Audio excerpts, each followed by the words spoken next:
Olá, amigos telespectadores, estamos chegando com mais uma edição do programa Sul de Minas em Foco, sua revista eletrônica que vai ao ar toda sexta-feira, 10 horas da noite, programas inéditos. Quero agradecer seu carinho, sua audiência, você que continua com a gente nesse ano de 2022, e a gente sempre aqui abre espaço para saúde, para direito previdenciário, enfim, para utilidade pública, para prestação de serviços, e é claro, esse é o local que você tenha suas dúvidas sanadas. E hoje é hora da gente receber a Carol Brasil, nutricionista, para falar sobre dicas de alimentação, dicas de uma dieta saudável na nossa vida. E hoje a Carol está aqui conosco, prestigiando mais uma vez o nosso programa, esclarecendo as dúvidas de vocês que participam. Mandar um abraço para o pessoal de Guaxupé, agora também estamos chegando da cidade de Guaxupé e toda a região de Guaxupé, Guaranésia, toda essa região. Obrigado pela audiência, pelo carinho. E hoje a doutora Carol Brasil está conosco aqui, nutricionista, professora, coordenadora do curso de nutrição da Univasc, para esclarecer para nós algumas dúvidas. Hoje, a Carol veio aqui, né, Carol, para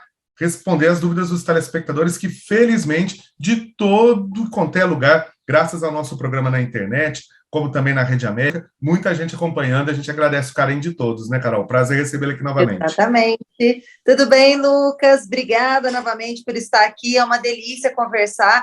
Eu estou super feliz pela curiosidade do pessoal, o interesse em saber cada vez mais sobre a saúde, e eu acho que é isso mesmo, a gente tem que munir a população de informação, porque quanto mais a gente sabe de determinados assuntos, melhor é para a nossa qualidade de vida, Lucas.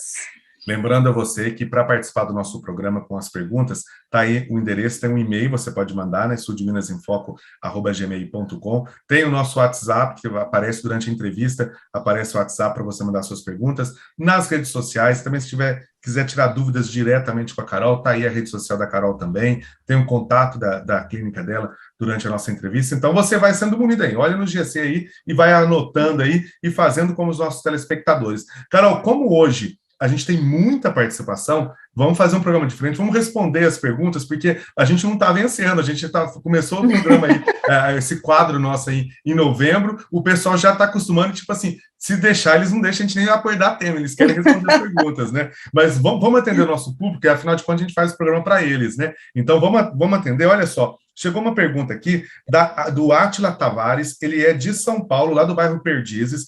Ele disse que ele acompanha o nosso programa pelo YouTube, toda sexta-feira ele está ligadinho no YouTube acompanhando o programa, e ele queria saber, ele queria que você indicasse para ele horários e alimentação para ele emagrecer. Ele tem 46 anos, 1,76 m de altura e pesa 85 quilos. Ele quer saber também qual seria o peso ideal para a altura dele. É o Átila de Perdizes, São Paulo.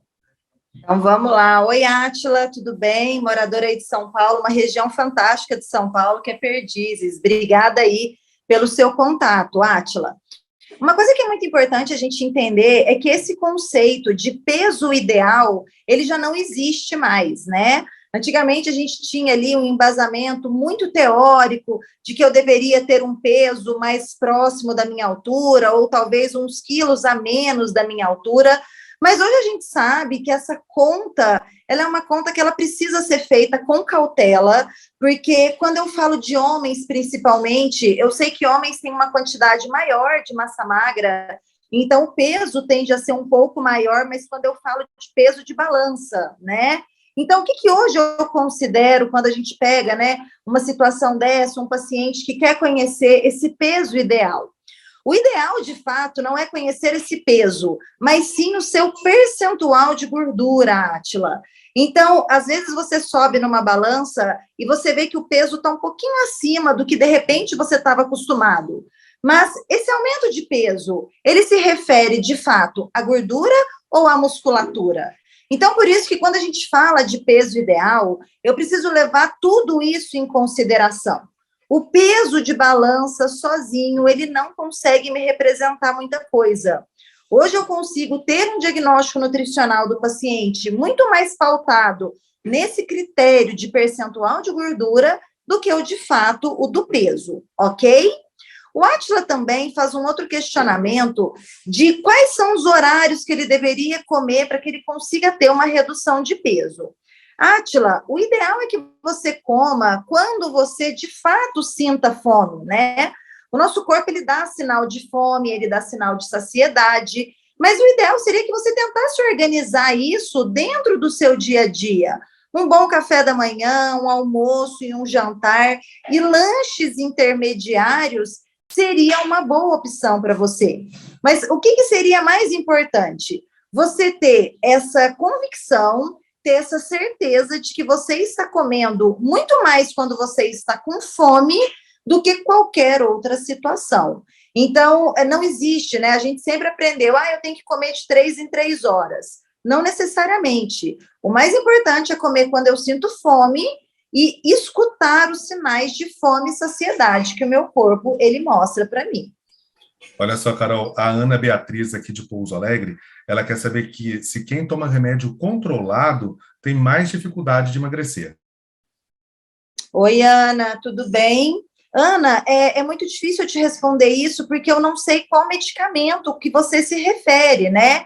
A gente tem medicamentos desde a parte psiquiátrica, medicamentos controlados, por exemplo, para controle de pressão arterial, para controle, por exemplo, de glicemia sérica. Então, eu não consigo te responder essa pergunta sem saber efetivamente qual medicamento você está tomando. Entretanto, existem alguns medicamentos que são os medicamentos psiquiátricos, que são medicamentos aí para tratar depressão, ansiedade e outros transtornos, né, psiquiátricos, que realmente alguns tendem a aumentar o apetite, né? E aí a pessoa tomando esse medicamento, ela fica com aquela dificuldade, às vezes, de fazer essa redução de peso. O que de fato emagrece? A gente chama de emagrecimento um processo onde eu tenho redução de gordura, e isso vai acontecer com déficit calórico. Como que isso acontece? Quando eu gasto mais energia do que eu como, ou quando eu tenho uma caloria um pouco menor do que aquela que eu gasto. Então, independente do medicamento que você esteja tomando, independente de qual seja, né, o método que você está fazendo, o que vai proporcionar, de fato, essa redução de peso vai ser o déficit calórico. Mas realmente, né, pegando o gancho da questão do uso do medicamento, Lucas, realmente alguns medicamentos, eles aumentam o apetite. Não quer dizer que ele vai deixar com que a pessoa não emagreça, mas ela vai sentir uma necessidade maior de se alimentar. E aí a importância de procurar um profissional, né, que você confie, para que ele consiga organizar isso de uma maneira adequada para você. A outra pergunta é da Ótila Prates, de Três Corações. Ela fez uma dieta que perdeu 8 quilos em um mês, mas não pôde comer nada, ela disse. Ela tem outro tipo, ela quer saber se você tem outro tipo de dieta e ela comer mais verduras e alguns tipos de carne, isso resolve para ela. As dietas restritivas, né, que é o que ela nos refere nesse caso, que são essas dietas que se proíbe tudo, tudo é proibido, né? Proíbe-se doce, proíbe-se gordura, proíbe-se carboidrato, né? São dietas que a pessoa não sustenta a longo prazo, Lucas, porque é muito difícil uma pessoa ficar sem comer determinados tipos de alimento. Então, hoje, o que a gente sabe que, de fato, vai ser um divisor de águas aí para quem está buscando essa qualidade de vida, essa redução de peso? É exatamente fazer esse equilíbrio. Uma coisa que todo mundo me pergunta, Carol, eu posso comer de tudo? Sim, nós podemos comer de tudo, mas o que vai diferenciar o comer de tudo? É o equilíbrio, é a quantidade, é o que eu coloco nas minhas refeições ao longo do dia. Então, restringir, jejum, são coisas que não funcionam a longo prazo e não são todas as pessoas que se adaptam a isso. Então, a minha sugestão é, sim, aumentar a quantidade de verdura, de legume, de frutas. Não deixe de comer aquilo que você gosta, né? A gente consegue fazer um bom equilíbrio quando a gente tem uma prescrição nutricional feita de maneira eficaz. Olha só, o Daniel Pereira, aqui de Pouso Alegre, ele quer saber se cerveja realmente engorda. Ele tem 54 anos, 1,74 de altura e 86 quilos. Ele quer saber também qual seria o peso ideal dele. Oi, Daniel, tudo bem? Então, respondendo a sua pergunta, cai no mesmo assunto que nós falamos com a Átila, né? Não existe essa questão do peso ideal. Isso existe uma coisa muito individual, tem a questão da individualidade. Então, é muito difícil eu falar para você um número, um peso que seja ideal para você, né? Então, o que eu sugiro também é sempre procurar essa questão de conhecer o seu percentual de gordura, né? Para a gente conseguir avaliar, de fato, o que seria o ideal para você, mas além do ideal, o que seria sustentável, né? o que você conseguiria de fato bancar, né? O que a gente fala de bancar é conseguir manter um peso que seja sustentável e, obviamente, saudável para você. Em relação ao consumo de cerveja, Daniel, a cerveja, de maneira geral, se você pegar uma long neck, por exemplo, ela vai ter em torno de 145, 150 quilocalorias, tá? Então, o que seria aí o grande processo de aumento de peso pelo consumo de bebida alcoólica? Seria o exagero, né? A quantidade que a gente toma. Para quem gosta efetivamente do consumo de cerveja ou de bebida alcoólica, tende, às vezes, a aumentar um pouco a quantidade. Então, uma sugestão que eu dou para você, além, obviamente, de não exagerar no consumo de álcool, é tentar fazer uma alternância entre cervejas com álcool e cervejas sem álcool, tá? Então, você pega uma long neck, por exemplo, sem álcool, ela tem ali aproximadamente umas 60, 70 calorias. Então, o que seria ideal? Você tomar uma long neck com álcool e outra sem álcool, tomar uma com álcool e outra sem álcool. Então, isso você conseguiria reduzir a quantidade calórica desse consumo de cerveja, e aí você não teria tanto, né, uma quantidade tão exagerada de caloria ao longo do dia. A outra pergunta que chegou é da Rosângela, ela mora em Paraisópolis, acompanha o programa sempre, parabeniza a Carol pelo quadro e as explicações, e ela gostaria de saber se em uma dieta saudável ela pode comer arroz e macarrão. Oi, Rosângela, tudo bem? Obrigada, Rosângela, pelo carinho, tá? Mas o mais importante, Rosângela, é você entender o seguinte: o carboidrato, ele faz parte do processo, inclusive do processo de emagrecimento, né? A gente tende a acreditar que o carboidrato, que é o pão, o macarrão, o arroz, ele é o grande vilão da nossa alimentação. E não necessariamente, né? Eu preciso de carboidrato, o carboidrato é uma excelente fonte energética que nós temos, então nós precisamos de carboidrato para viver, e ela cai naquela questão do consumo exagerado. Se eu tenho um consumo exagerado de carboidrato, assim como se fosse, né, um consumo exagerado, por exemplo, né, de proteína, de gordura, de cerveja, né, respondendo também, pegando o gancho da pergunta do Daniel, tudo isso vai atrapalhar o seu processo aí, né, de repente, querer emagrecer um pouquinho. Mas cortar o arroz, cortar o macarrão, não é a melhor resposta que você vai ter em relação ao processo de emagrecimento. Então, a minha sugestão é, novamente, o equilíbrio, tá? Tenta aí controlar, ver onde é que você está exagerando, e vamos combinar que o macarrão é uma delícia, né, Lucas? Então, assim, mais importante é a gente tentar manter esse equilíbrio alimentar. Olha só, a Jéssica mora no bairro Colina Verde, aqui em Pouso Alegre, e ela gostaria de saber quantos litros de água ela deve tomar por dia. Oi, Jéssica, tudo bem? Jéssica, a gente tem uma continha que a gente faz na nutrição, que ela gira mais ou menos em torno de 30 a 40 ml para cada quilo de peso que você tenha. Então, eu vou te dar uma conta prática. Vamos colocar que você pese 50 quilos e você não pratica atividade física em exagero. Você poderia fazer a conta de 50 vezes 30, que daria, no final, 1,5 litro de hidratação por dia. Tudo bem?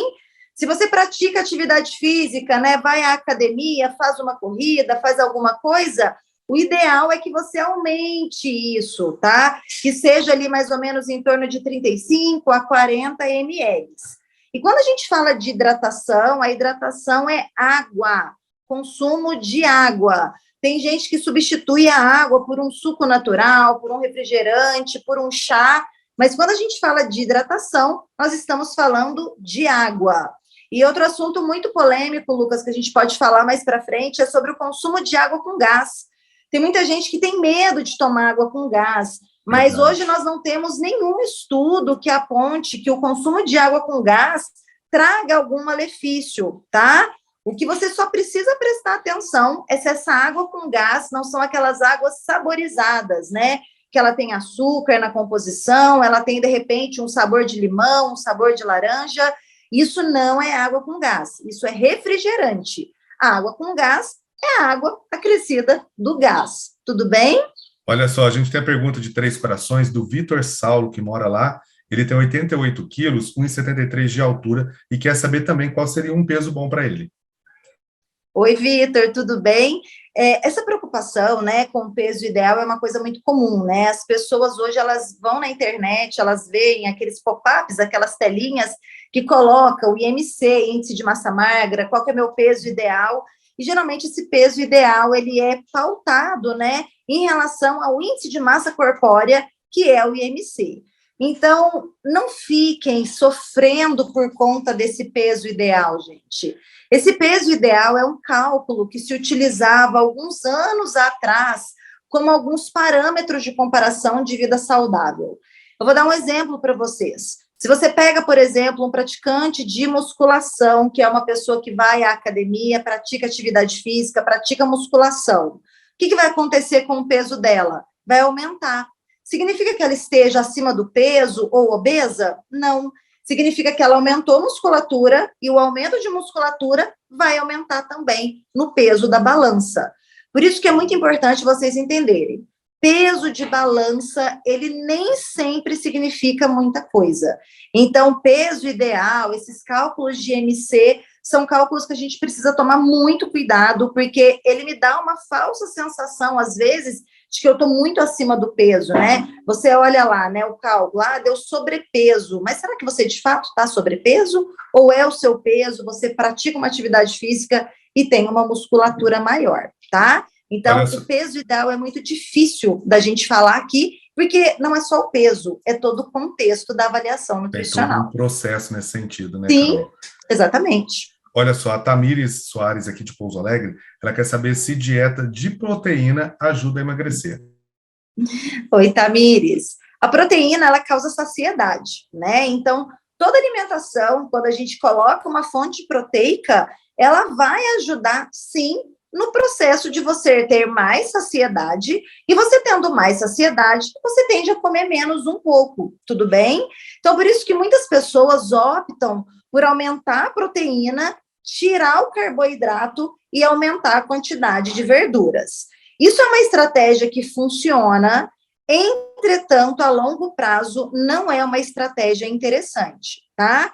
Então, se você conseguir colocar na sua dieta, cada refeição, um pouco de proteína, 30 gramas de proteína, 20, 40 gramas de proteína, isso já vai ajudar.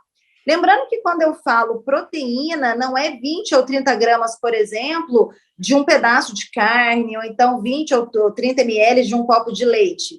Quando eu falo de um copo de leite, eu não tenho só proteína ali, eu tenho proteína, eu tenho carboidrato, eu tenho gordura. Então, existe um cálculo que a gente faz, que a gente consegue mensurar, tá? Mas colocar proteína em todas as refeições vai sim, com certeza, te ajudar nesse processo de saciedade. Bom, Carol, a gente não tem mais tempo, quero agradecer mais uma vez sua participação, agradecer a todos os telespectadores que colaboraram conosco hoje. Vocês viram que durante a entrevista o nosso WhatsApp, nosso contato e-mail, o contato da Carol apareceu durante a entrevista para você interagir com a gente também. E, é claro, nos próximos programas a Carol vem aqui. Com certeza, se você tiver dúvida, pode continuar encaminhando para a gente, que vão ser respondidas aqui. Às vezes não vai ser na mesma semana. A gente já faz isso para você assistir toda semana, toda sexta, 10 horas da noite, o programa mesmo, para você ver se a sua pergunta vai ser respondida. Mas pode ter certeza que ao ar ela vai, e de repente, se você não conseguir pegar no tempo que foi ao ar na TV, pode ir lá no nosso canal no YouTube, youtube.com/user/lucas80, e vai estar lá o programa e você vai poder acompanhar, assistir a hora que quiser. Carol, mais uma vez, obrigado pela participação. Imagina, Lucas, obrigada a você, pessoal. Muito obrigada mesmo pelo carinho de todos vocês. Estamos aqui sempre para discutir a nutrição de uma maneira mais eficiente possível. Obrigada, Lucas. Eu que agradeço, Carol. Agora é intervalo, a gente volta já já.